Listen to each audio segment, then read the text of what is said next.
Yo, what's going on? Welcome to the 5 Things Deeped. This is the 5 things I deeped about Man United. Hold on, put the hat on properly.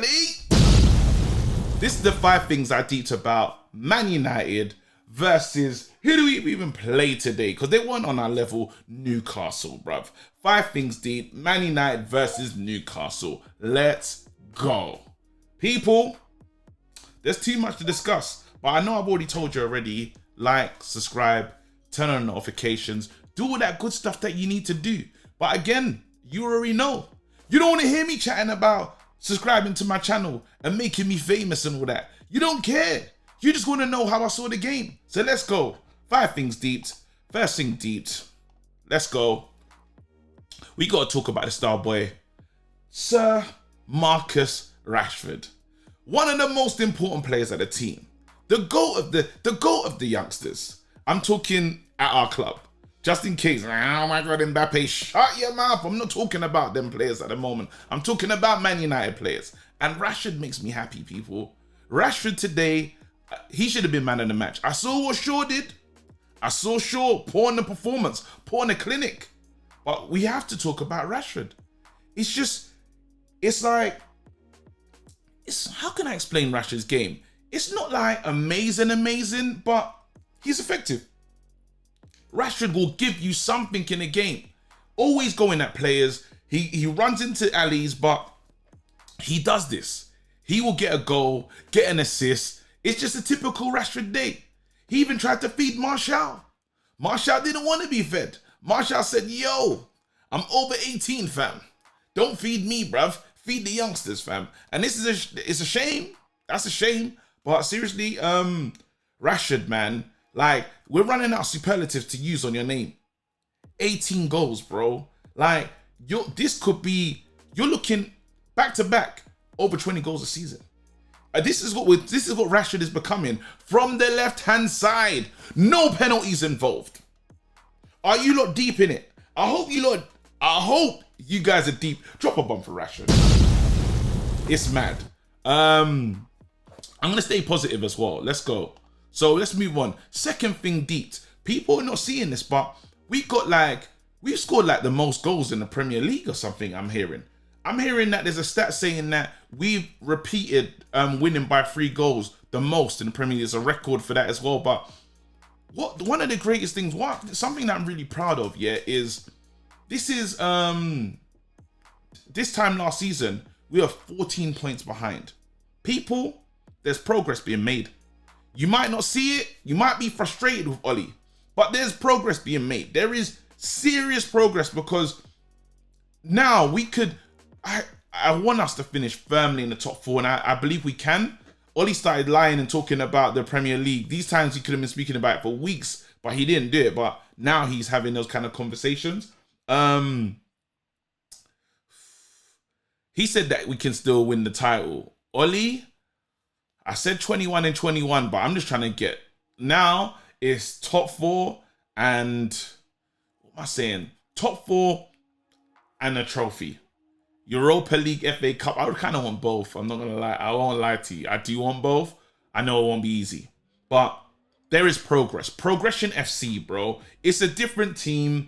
It's not as bad as it once was, even though there's so many things that need to be fixed. But I can say that we're on the upward trajectory. And Ollie, there's so many things involved in why we're on the upward trajectory. But big up, like, I like how he's managed. I like Dan James coming back into the team. That's smart. Anyway, let's do the third thing deep, so we can just get into Dan James as a conversation piece. But there's progress. A lot of people will not see it, but the United fans, I'm talking to you direct right now. There is progress in this team. It makes no sense, but there's progress. 14 points better, people, than we was last season. That's progress. Second in the league. That's progress. Got a better goal difference than Leicester. That's progress. The fact that all the other teams are stumbling is progress. Yes, we've got a dirty run in. But again, we're Real Sociedad, we're playing them, and I know you don't say it like that, but that's how I just say it. We're playing them this week on Thursday. We should play the youngsters so they get a rest. And then we bring in, then we got the big game. I think we've got Chelsea on Sunday. Massive game. But that will give us some, we need to start bridging the gap in the top 4 because Leicester look like they're there to stay. West Ham, I don't know what's going on with them. But anyway, I'm rambling. Let's go. Third thing deeped, we got to talk about Dan James. Dan James gave one of the best interviews after the match. He spoke about losing his way. He spoke about not doing what he did when he first arrived.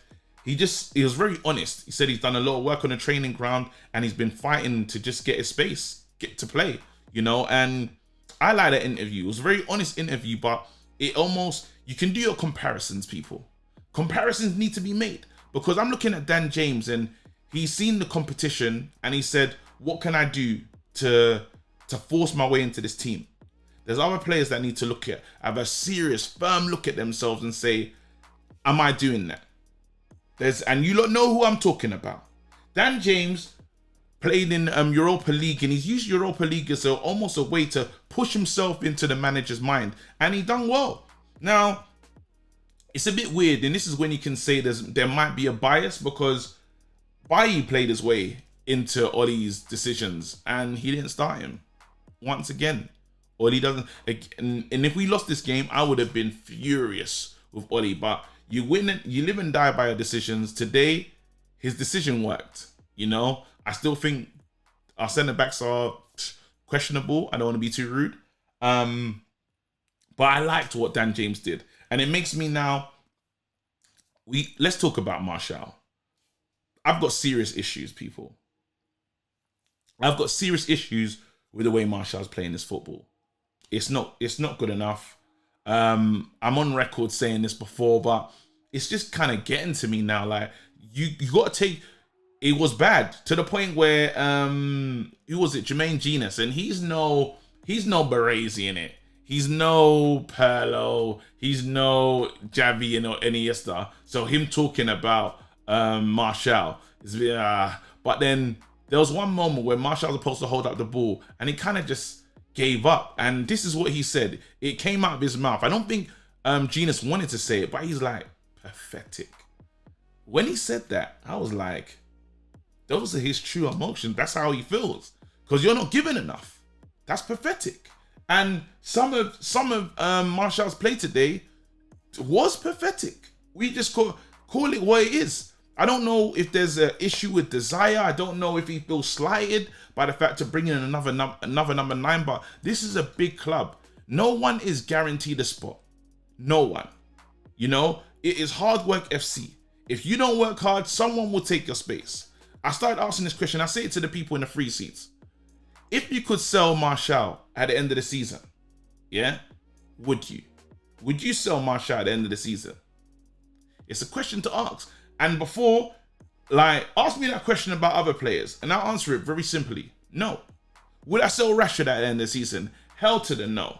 Would I sell Aaron Wan-Bissaka at the end of the season? Nope. Would I sell Shaw? Nope. Bruno Fernandes? Nope.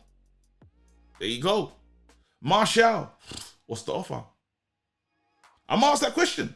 What are you offering me? I ain't going to sell him for nothing, but what's the offer? Can I get better? And the answer is probably yes. Because you can't play like this and think that this is okay. It's a big club. We need more from you, bro. Anyway, let's go. Fourth thing deeped. We got to talk about Harry Maguire. Actually, it's a Harry Maguire Scholes kind of conversation. I was so disappointed. I love all our legends. Scholes is a legendary player. Like, one of my favorites to ever wear the Man United shirt. Gifted. Incredibly gifted. So even talking reckless on Scholes' name feels a bit wrong. Yeah, but we got to call it out when we see a madness. We got to call it out when we see agenda. Scholes today, it was disgusting. It stunk of agenda, bro. They spoke about our 2 centre-backs, yeah? And they showed the list of Maguire's mistakes. Scholes was saying Lindelof's the worst one.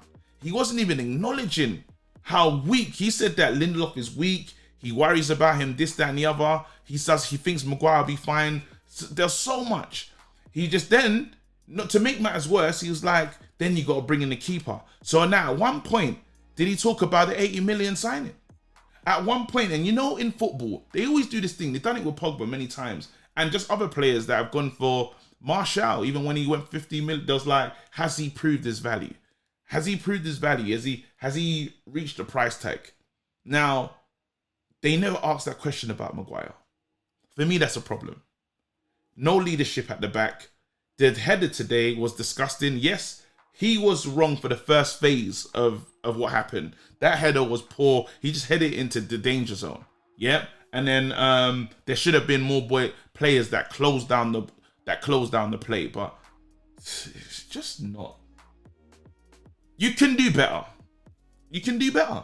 Literally, when I look at Maguire and Lindelof, I seriously think useless. Absolutely useless. That's how I feel about them.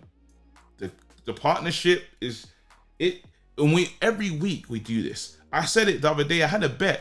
It was bareback, fam. I was on the United stand bareback, bro. Like, no hat on. Can you imagine? Unprotected FC, fam. This is what these men are doing to me.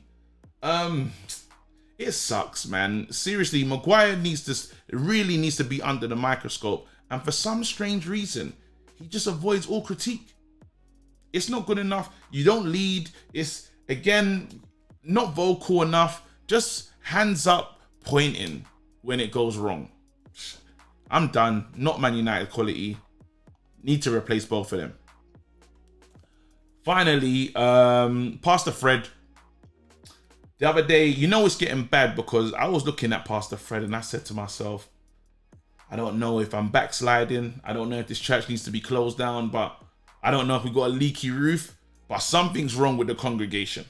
Something's wrong. I don't know if the choir is still singing, bruv, but seriously, nothing feels all right.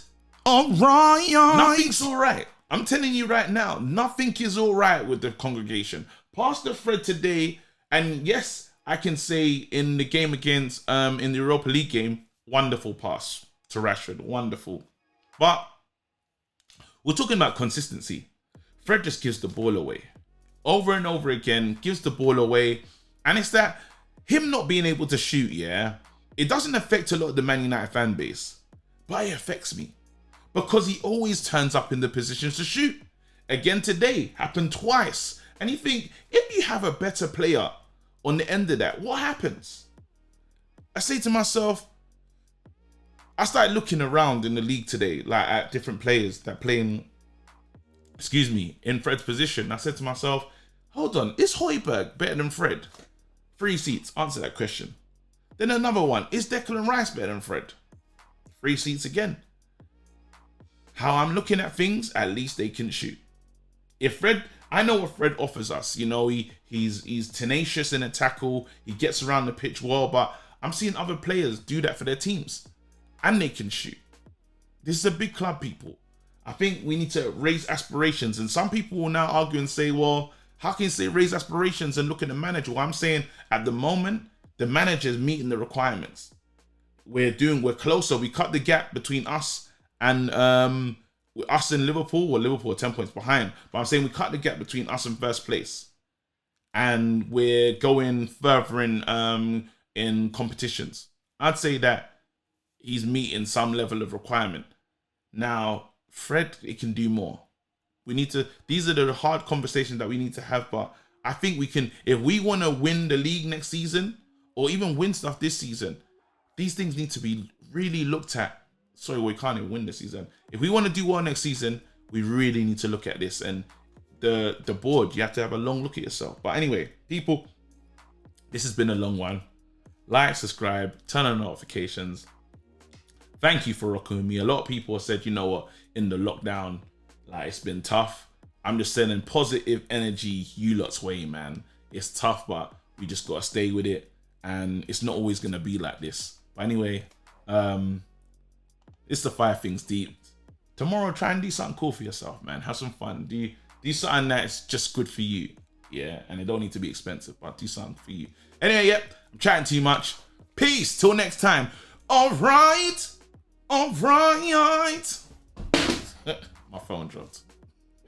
Now I gotta go replace it tomorrow.